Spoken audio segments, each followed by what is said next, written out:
Ovde, во селото Галичник, во првата деценија на минатиот век, е роден меѓникот помеѓу две епохи во македонската историја.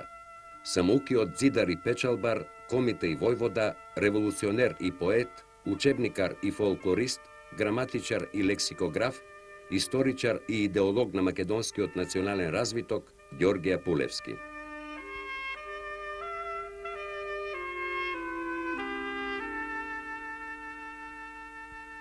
Се вели дека почнал да учи во манастирот Свети Јован Бигорски.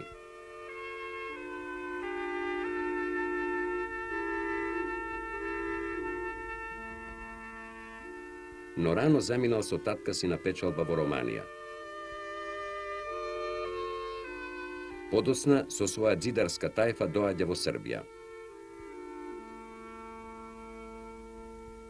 Кога кнезот Михајло се обидува во Белград да создаде центар за ослободување и обединување на јужните Словени под скиптарот на Србија, мнозина бугари и македонци организираат специјални легии за престојната борба со турците.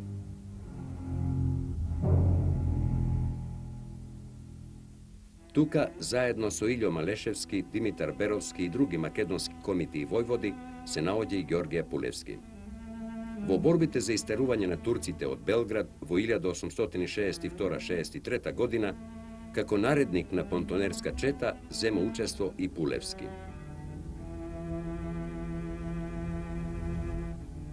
Потоа тој патува по Македонија и собира лексички и други материјали и предплатници за еден свој речник, кој и му го предлага на Министерството за просвета на Србија да го напечати. Целта му била, како што вели самиот, да го спречи побугарувањето на неговиот народ и неговиот јазик.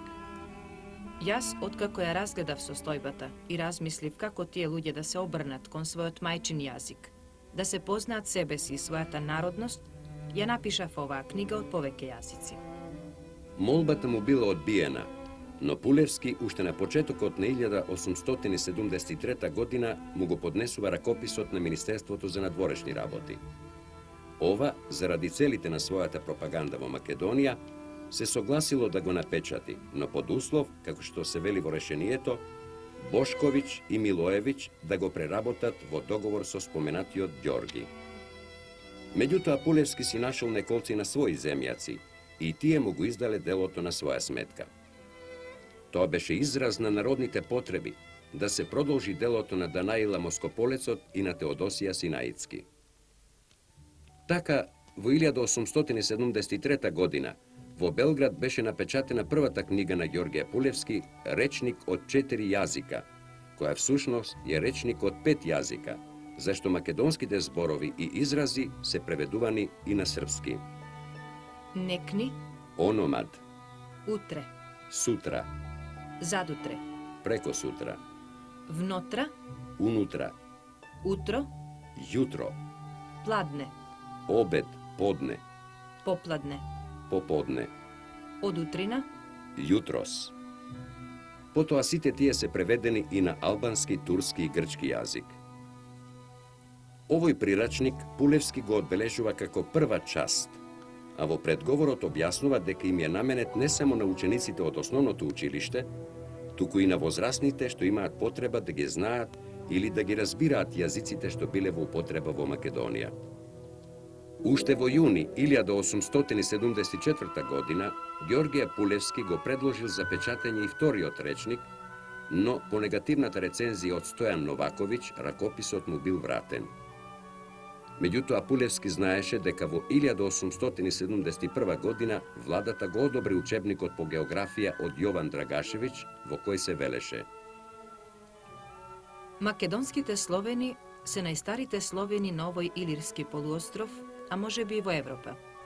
И покрај тоа што во нивните обичаи и во нивниот јазик може да се најдат траги од сите оние народи што од време на време владееле над нив, особено од бугарите и србите, сепак и денеска тие се карактеризираат самостојно и стојат на средината помеѓу бугарите и србите.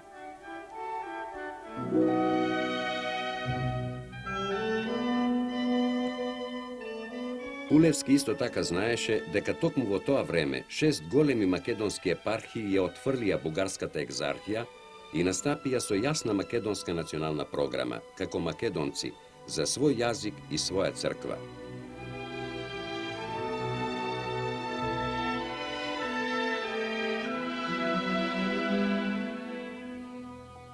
Тој сакаше да искористи политичката конјунктура и на 29 ноември 1874 година го замолува српскиот кнез Милан Обреновиќ за да му се напечати на државна сметка приложениот текст на новиот тријазичен речник.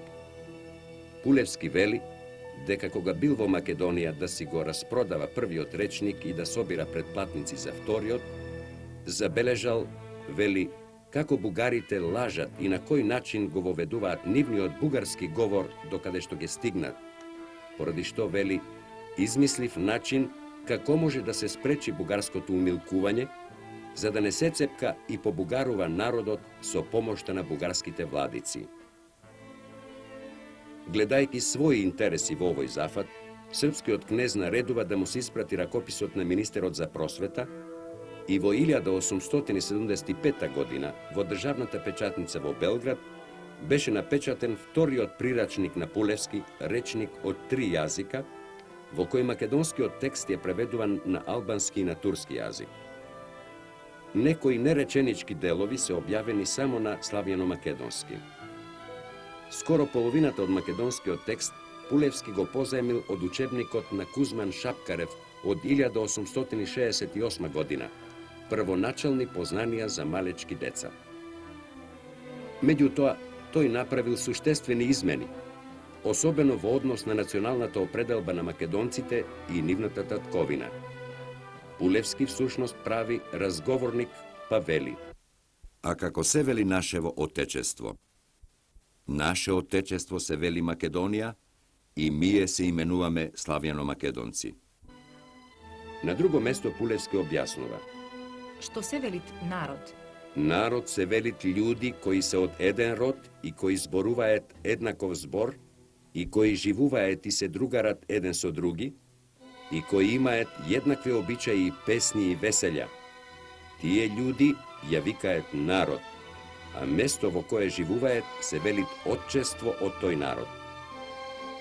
Така и македонциве се народ и место во нивно е Македонија.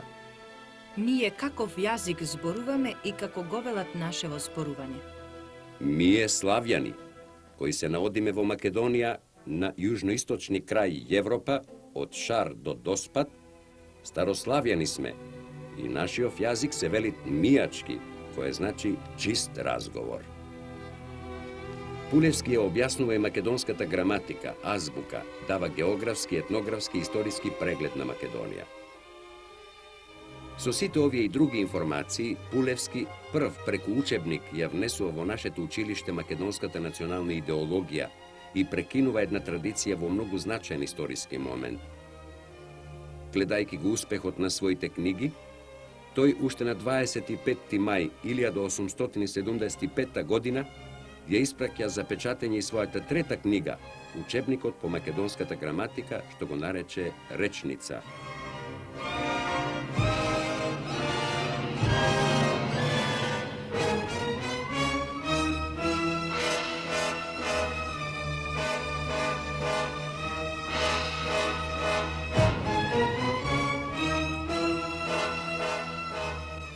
Меѓутоа, токму тогаш се распламте Босненско-Херцеговското востание, по кое вивнаа и востанијата во Бугарија и во Македонија.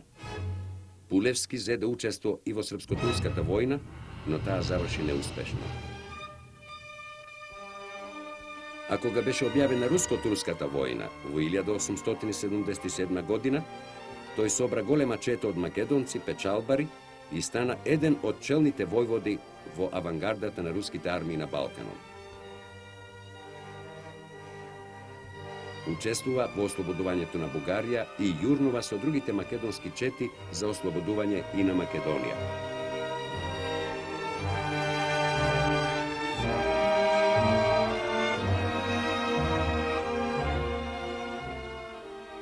Кога стигнаа до Пијанечкото, беше склучен Санстефанскиот договор и беа прекинати воените акции. Пулевски стана воен и административен управник на градот Кјустендил. За заслугите во војната добива ордени и сабија од рускиот император и тој гордо ги носи на својата мијачка носија.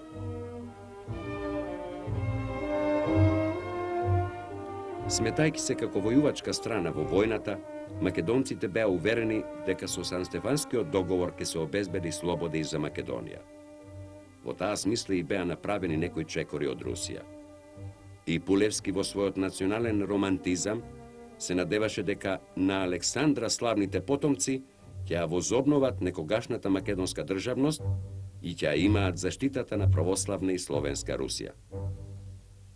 Но со Берлинскиот конгрес во 1878 година на Бугарија и беше дадена национална слобода, како вазално кнежевство, на Источна Румелија автономија во рамките на Турција, додека Србија и Црна Гора ги проширија своите граници. Само Македонија и беше вратена на Турција со магливи веќавања за реформи. Тоа предизвика бурна реакција не само во вооружените боречки средини, туку и среде народот. Тогаш Ѓорѓе Пулевски ја напиша и во Софија ја напечати својата знаменита поема Самовила Македонска и речиси веднаш во целост си ја растури сред масите во татковината и по редакциите во Русија. Тоа се всушност првите досега познати револуционерни стихови на македонски јазик и со јасно истакната национална македонска идеологија. Иако напишена на еден свесно архаизиран јазик, таа на времето се пеела како епска песна. Еве како почнува Самовила Македонска. Сверх планиње македонски ежедневна темнина. Дал покрила темна магла или темен облак. Дал естетство ноќ створило темно да бидет в кралевину македонску, од времја оно до века. Да в темнина току се слушат страшен викот плускотит. Потоа Пулевски го предава плачот на Самовилата Македонска, што ги повикува сите сестри од сите македонски планини за да ја чујат несреќата на Македонија. Но тоа не е тажење над злата судбина, туку е енергичен повик за борба за слобода. Пулевски ги подсетува читателите и слушателите за славната македонска историја, па во тој национален романтизам повлекува директна линија од античките македонци до неговото време и ги прогласува за чисти словени и Филип и Александар Македонски. Пулевски силно се продвикнува. Чујте, жители македонски, назе ништо не ни чекат. Од азијатци насилје, а в туѓина укорство. Дал сте чуле македонци стари људи што говорат? Од македонци појунаци над нив не било. Цар Александар Македонски 300 лета пред Христа со македонци сву вселену повладал. Наш кралј Филип славјанин е. Цар Александер славјанкин. Наши баби славјанки ги родиле. Македонци, сетите се за јунаство македонско, да спроти стари вие сега да следувате. Зато јунаци македонски, пробудите се. Похарно е да изгинеме в наша мила татковина, отколи ова ќе да гледаме свјако злосторство.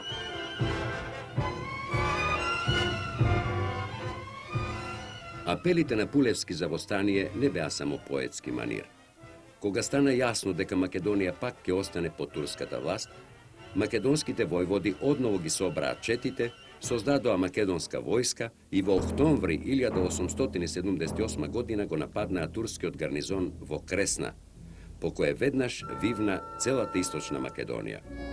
Тоа беше македонското востание што обично е познато под името Кресненско. Начело на востанието пак беше Димитрија Беровски, водачот и на претходното Разловечко востание. Кога беше создадена голема слободна територија, а младото бугарско кнежевство формира свој врховен комитет за да го преземе раководството на македонското востание, востаниците создадоа еден проект Устав на Македонија, во кој децидно е кодифицирана македонската национално-ослободителна програма. Уште на почетокот на тие правила на Македонскиот востанички комитет се вели: Ние востанавме како поборници на слободата. Со нашата крв што ја пролеавме по планините и горите македонски, ние служиме како македонска војска на Александар Македонски за слободата со нашата девиза: слобода или смрт. Во востанието учествуваат луѓе од самата Македонија што се чувствуваат македонци и милеат за слободата на својата татковина. Изјавувајќи дека нашето македонско востание е внатрешно и ние го водиме со своји сили, Комитетот енергично го одбива мешањето на бугарското кнежество и на бугарската екзархија, како и на српската и на грчката држава, на албанските бајрактари и на руските окупациони војски во Бугарија. Тој сите нив ги повикува за соработка и им нуди своји представници кај нив, како и нивни при Македонскиот востанички комитет. Озаконувајќи ја граѓанската управа во Македонија, комитетот изјавува: Централниот комитет по ослободувањето на татковината ќе подготви устав за устројството на македонската држава како автономна, со политичка и културна автономија во Отоманската империја или надвор од неа, ако тоа го дозволат европските големи сили. Тогаш, пред 100 години, македонците јасно дадоа на знаење: Македонскиот востанички комитет со донесувањето на овие правила, односно Македонски устав, озаконува дека за во иднина Софискиот централен комитет веќе нема никакви обврски спрема македонското востание. Сите наредби на Софискиот централен комитет се поништуваат, а востанието ќе се раководи од Македонскиот востанички комитет што ќе се наоѓа во Македонија. Овие правила беа прифатени од воената управа, чиј член беше и војводата Георгија Пулевски. Сите македонци, и во земјата, и во емиграцијата, одушевено ја прегрнаа оваа ослободителна програма и масовно се одзваа на помош. Каква била таа атмосфера, покажува и писмото на Пулевски од 7 декември 1878 година до крушевчанецот во Врање Кузман Баџовиќ, напишано од Македонскиот фронт. Драги ми пријателе Кузмане, како што разбрав од дедо владика Натанаил, си му пишал на 26 ноември и си искажал желба да сме примеле Богом благословено и народом избавително дело. И јас во тој момент ја оставив службата и го прифатив на старост народното свето предпријатие. Распратив посланија по сите слободни краеви српски, па собрав луѓе и тргнав. Кога стигнав со четата, ни солзи реков: О судбино Божја, зар уште не се раскинуваат синџирите 500 годишни што го тиштат нашиот народ македонски? Зар уште стои клетвата Адамова над македонскиот народ? А македонците вкусија од слободата, па затоа секој од нас е решен да умре за честа и златната слобода, отколку да живее во робство и азиатско тиранство. Нам светиот Отец задача ни остави и од Бога и од луѓето: љубов, слога и единство. Затоа ако мислиш, земи ја четата и ела, време е. Со Бога напред, напролет одиме против Турција сите синови словено-македонски. Или сите ќе изумреме, или ќе го издигнеме царство на Александар Македонски.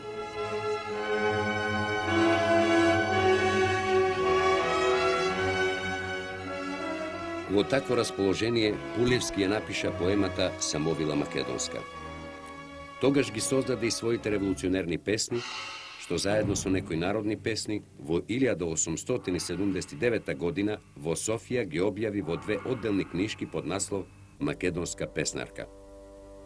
Начело на првата збирка стојат неговите 3 стихотворби со потенцирано национално обележје во насловите: Плачење македонско, Македонцим ув прилог и Жалост македонска. Тоа се всушност првите стихозбирки во македонската литературна историја, што се појавија токму пред 100 години и единствени познати песни за Кресненското востание.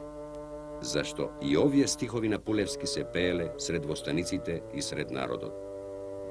И во нив ја наоѓаме истата идеологија со веќе познатата револуционерна романтика и со денеска очевидните заблуди во однос на словенската историја на македонците.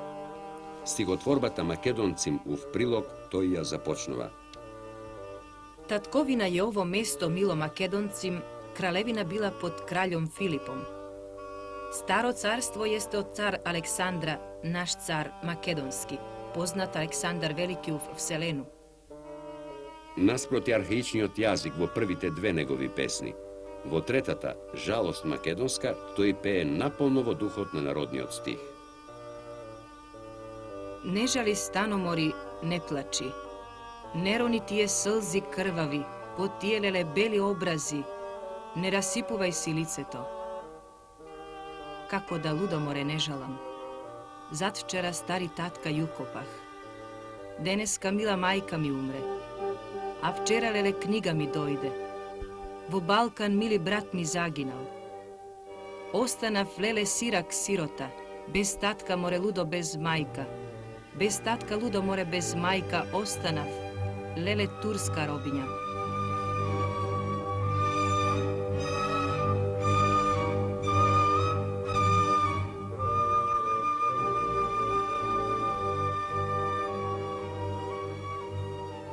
Меѓутоа, како член на Воениот совет, Пулевски ги согледа акциите на Централниот комитет во Софија. Наскоро востанието беше обезглавено, најистакнатите македонски водачи беа стрелани или отстранети, затоа уште на 8 јануари 1879 година Ѓорги Пулевски му пишува на бившиот учител и брат на Кузмана, Деспот Баџовиќ, во Врање. Предраги ми деспоте, пред еден месец видов писмо од брат ти Кузман и му пишав да дојде тука и да собере колку што може поголема чета. Тогаш кога му пишав, јас уште верував за ошто сме тргнати да се биеме, за Македонија. И не само јас, туку сите верувавме и бевме готови да умираме. Или слобода, или смрт, трето нема. Ама не било така. Едно мислел волкот, а друго овчарот. Пред неколку дена дедо владика Натанаил ми даде едно твое писмо. Го прочитав. Ти пишуваш, деспоте, како сакаш доброволец да дојдеш и веќаваш 1000 до 2000 доброволци. Тоа е убаво и преубаво. Ама јас ќе ти речам да не идеш со луѓе ваму, зашто овде има нешто лошо. Тука бугарите се подиграваат со нас и вртат вода на своја воденица заедно со црнокапецот Натанаила, кој што е македонец, ама повеќе тегне на бугарското. Да ти кажам, еве со чети чекаме толку време да одиме во Турција, за да се биеме за нашата слобода, ама не пуштаат. Кладоа оган и сега сакаат повеќе тревога пред Европа. Еве моиве војници се растураат полека, а јас нема зошто да чекам. Ако вистина имаш 1000 до 2000 доброволци, моли ја српската влада да помогне. Есапам, почовечни се. Тогаш и јас со чета ќе дојдам, а и другите чети ќе тргнат и сите заедно да удриме на турчинот од север. Народните надежи навистина беа изиграни. На 25. мај 1879 година Натанаил ги распушти четите и административно го прекина востанието. Ѓоргија Пулевски, горко изневерен, но не и обезверен, кон почетокот на јуни го напушти Македонскиот фронт и се прибра во Софија. По издавањето на стигозбирките, тој го обновува потфатот за издавање македонска граматика. Уште во 1880 година излезе првиот дел од неговата слогница Речовска, со прилично долг и комплициран наслов, како учебник за трето одделение на основните училишта во Македонија. Книгата беше и овој пат финансирана од неговите соселани. Тоа е всушност првата одделно напечатена македонска граматика во нашата историја. Преостанатите два дела од овој ракопис сега се наоѓаат во Народната библиотека во Софија, но за нас не се достапни. Обидот за формулирање на граматичките норми на македонскиот јазик никако не можеше да биде поднесуван од бугарските власти. Пулевски остана во Софија без работа и без средства за издршка, но не престана да собира народни умотворби од преселниците од Македонија. Кузман Шапкарев сведочи дека Ѓоргија имал собрано богат материјал, но не можел да најде издавач. Кога се осмелил да побара служба, му поставиле услов да ја фрли својата народна облека, па стариот Пулевски резко им одговорил: Ако вие сакате да си го фрлам народното облекло, со кое што сум пораснал и сум работел толку време за својот народ, тогаш јас не ви ја сакам ни службата, ни платата. Скоро потоа во Софија се најдоа уште двајца негови последни следбеници, идеолози и реализатори на македонската национална програма, Крсте Мисирков и Димитрија Чуповски. Мијакот Чуповски дури и добил примерок од слогницата Речовска, лично од авторот, и тоа е веројатно првото и најсилно влијание врз идниот македонски трибун. Самиот Чуповски Во 1913 година во своето списание Македонски глас сведочи уште за еден важен потвар. Образуваната во 1888 година Славјано-македонска книжевна дружина од емигранти македонци во Софија под председателство на Георгije Пулевски, која што имаше цел да ја прероди народната македонска литература, бугарската влада ја растури и мнозина нејзини членови ги истера од територијата на кнежевството. Историјата и дејноста на оваа македонска литературна дружина уште не е проучена, но знаеме дека по 2 години, во 1891 година, во Софија беше формирана младата македонска книжевна дружина, што почне да го издава исписанието Лоза, но исто така беше растурена од владата. Се во тоа време, во 1892 година, Пулевски ја заврши и својата обемна славјано-македонска општа историја од 1668 ракописни страници, што сега се чува во Народната библиотека во Софија. И таму беше започната уште во Белград во 1865 година. Сушност, тоа е првата напишана историја на Македонија и Пулевски стана првиот национален историчар и толкувач на настаните од неговото време. Тоа е истовремено и не само најобемното дело на Пулевски, туку и дело со најчист македонски народен јазик. И тука авторот најмногу простори одделува на историјата на античката македонска држава и подробно се раскажува за животот и дејноста на Филипе и Александра Македонски. Но ги засегнува и сите позначени настани, се до 1892 година, што ја тангирале Македонија. На крајот Пулевски дава и преглед на граматичката структура и на македонската литература. Тој ја направил и првата периодизација на историскиот развиток на Македонија, па во духот на Раича и Паисија, и тој набројува цели легии од македонски цареви и владетели. Но дава и вонредно значајни податоци и како сведок на современите историски настани на Балканот. Сите печатени и непечатени дела на Георгije Пулевски биле мощне популарни во народот. Тие силно влијаеле врз формирањето на историските и на национално-политичките представи на македонците.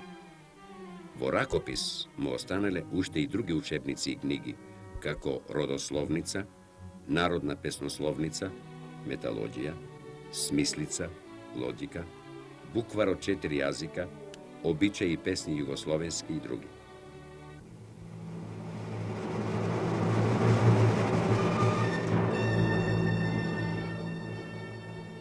Почина во длабока старост во Софија во јуни 1895 година.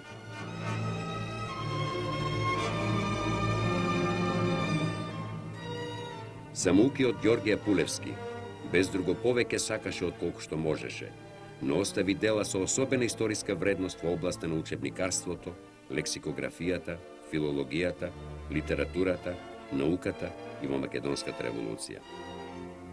Тој постави демаркациона линија помеѓу две значајни епохи во македонскиот развиток. Пулевски ги дефинира националните задачи на македонците, засновани врз историското и културното наследство, врз потребите на современоста и очекувањата во иднината. Тој стана историски меѓник, што допрва ќе биде проучуван.